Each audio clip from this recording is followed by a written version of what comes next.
MTV died, sort of. People get jealous over lottery winners. Trump makes tiny cars legal for some reason. Logan Paul's latest scam. And over 300 videos you've never seen before when you support The Habit at patreon.com/doseofbuckley. The internet is all about quantity over quality. YouTube reports that there are 20 million videos uploaded to the service every single day. 7.3 billion videos a year. I talked about this recently, but in 2024, more music was released every single day than was released all year in 1989. Every day. Some celebrate this. We've cast aside the mouth of Sauron, aka the music and TV executives. The gates are no longer kept. Anyone can make anything they want and share it with the world. Yeah! But what that really means is, a lot of people are just pumping out dog shit on damp bread and saying, "Look at this meal I made!" Which is perhaps why Webster's dictionary decided to choose slop as its word of the year. Slop is used to describe low-effort, low-quality content. We often saw it describing monkey JPEGs or people who create 4-hour videos about some internet drama where the total time spent making the video was 4 hours and 10 minutes, including upload time. And over the last little while, it's been used to describe the absolute glut of content being created with generative AI. Now listen, there's no question that generative AI has improved over the last few years, in that it doesn't make as many eldritch horrors or people born next to power plants as it used to. No more 6-fingered quadruplets, one with a backwards arm and another with maybe 2 arms on the same side. The benchmark for this, for some reason, is people using AI to create videos of Will Smith eating spaghetti. It only took them 2 years to get the spaghetti into his actual mouth. I don't really care about the whole, "it's draining all the Earth's water" argument. I take 20-minute showers and I eat a lot of beef. But, despite it getting better, we're finding out that the human element has not. And yet, it's the dumbest and least creative people getting offended by the term slop. They say AI is slop. They know nothing. And they're still yelling AI is slop. As this guy posts, now literally the dictionary definition of slop. These videos where a guy walks around a movie set taking selfies with celebrities. Sad losers creating these fantasies that they would be so important that these famous people would just be standing there, waiting around to have their photo taken with Johnny Knoblich. And what's funny about this is the irony, which is that they're using AI to simulate something that only matters if you care about human artists. Why would you want to take your picture with Harrison Ford if you don't give a fuck about the acting of Harrison Ford? You should ask yourself, why does no one want a selfie with the server that generated this? And the difference between this and an actual human interaction is, if you showed a video to your friend of you meeting, say, Uma Thurman on the set of Kill Bill 23 years ago, people would go, "Well, that's cool as hell. What's the story behind that?" And you'd have one. But if you showed them this, they're gonna go, "So you made a video of yourself meeting Uma Thurman? Why?" And I think that's the question. Why? We're getting past the "it looks like shit" part, even if there is a scene in one of these where a boom mic operator's missing his head, but that was never truly in question.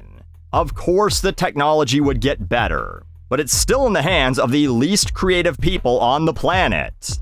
If you were creative in the first place, you wouldn't have felt gate-kept. You would have just unlocked the gate and walked through it. This same goofball suggested sharing this video to "shut up, the AI is useless clowns." People chopping up aliens for soup and meat. It's the mind of a child at work. Make me a video of an alien from the movie Alien getting cut up.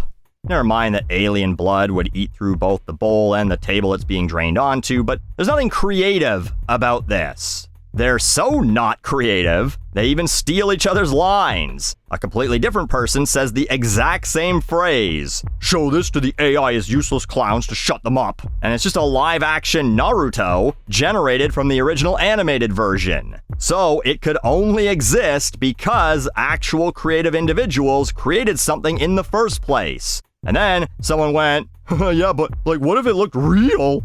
It's all fucking keys jingling. That's all any of this is. This person can't stop screwing around with this prompt as he shares his movie mashups. Babies are more creative than this. Oh, what if the girl from The Ring was in the well from There Will Be Blood? What if Toy Story characters were in Seven? As they look at a box that says sloth on it. That's the AI's interpretation of Seven. A box with the word sloth on it. Fuck me. But that's the level of creativity we're working with here. They're not creating anything new. All their tiny minds can think of is, what if I met Tom Cruise dressed as an anime man? Really, this is the monkey JPEGs all over again.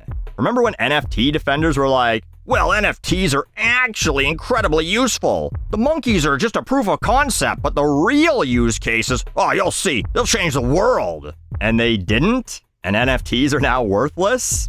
Defenders of generative AI keep claiming it's to help people who are creative already really unlock their potential. When are the creative people going to use it then? Maybe they're the ones who worked on this McDonald's commercial? If you didn't see this, McDonald's made this ad that was entirely AI generated of people getting hurt or inconvenienced. It's completely not McDonald's brand at all. But the best someone could come up with is, what if we made funny videos of people getting hurt? Because I saw other funny videos of people getting hurt with AI. If this played on your TV during a normal commercial break, you would be disingenuous to say it's slop or I could easily tell it's AI. It's not about whether you could easily tell that it's AI, which, by the way the people move, it's very clear it's AI still, but it is still slop. This doesn't make me want a burger in any way, and the story it tells isn't creative. It's the same old shit. Christmas is chaotic. Here's a more simple option. An advertising trope as old as the tale of three wise men showing up to give a baby a bunch of shit they found along the way. And I'm not some Luddite, says the guy who still listens to the radio and has a diploma that's now obsolete. I get it. Technology advances. People love to use arguments like, well, I bet you'd have been against the invention of cars. You'd be trying to ride your horse in 1950 still, going, your cars are just slop. But the difference is that a car is utilitarian. Which brings us to the reason these tech bros who can't draw or write or make music are so pro-AI. That's how they see art. They see it as a utility, not as a truly creative endeavor. Generative AI gets you from point A to point B faster, like a car. They don't understand that, say, the Sistine Chapel or the Thinker is an impressive piece of artwork because it was created by a man. If a robot did it in 30 seconds, it's not impressive. I tried to describe it to someone like this. If a human being lifted 600 pounds, that's impressive. What an incredible feat, right? If a crane lifts 600 pounds, you go, who gives a fuck? That's what the crane's supposed to do. That, to me, is AI art in a nutshell.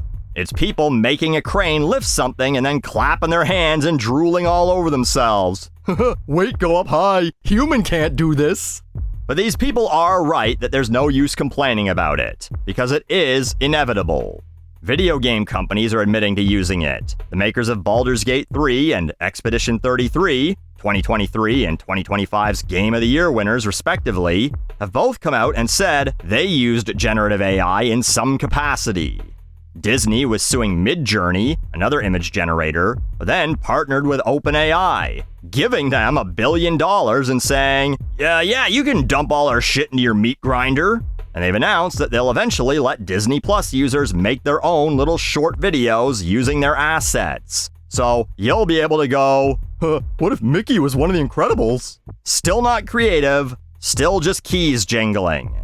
And all the music labels have made deals with various AI companies because they don't want a repeat of Napster in the late 90s. They know it's inevitable that people will be like, make Drake sing about pooping himself. And they want to get paid this time. And they know they can't really stop it. And I think they're kind of afraid of losing lawsuits. Like, what if a judge says, actually, it's fine for AI to train on all your data? Then they're fucked. So, better to just partner with them now and get whatever pennies you can, just like they had to do with Spotify and TikTok. You want to hear that your little toy is impressive? Sure. You want me to admit that the march of time is inevitable and that you can either join the parade or get fucking trampled by it? No problem. But I prefer the third option. standing on the sidelines, pointing and laughing at the idiots who have been given an incredibly impressive technology that can generate lifelike images that are almost indistinguishable from real life, and they're using it to go, "Make it look like I met Brad Pitt in a Goku costume. Make it look like I met the Muppets." Yeah, a real shame that such creativity was locked away, unable to be expressed, until we finally had the technology to give you the ability to have Jessica Rabbit stand behind Captain America. The world was really missing out on your fucking mind.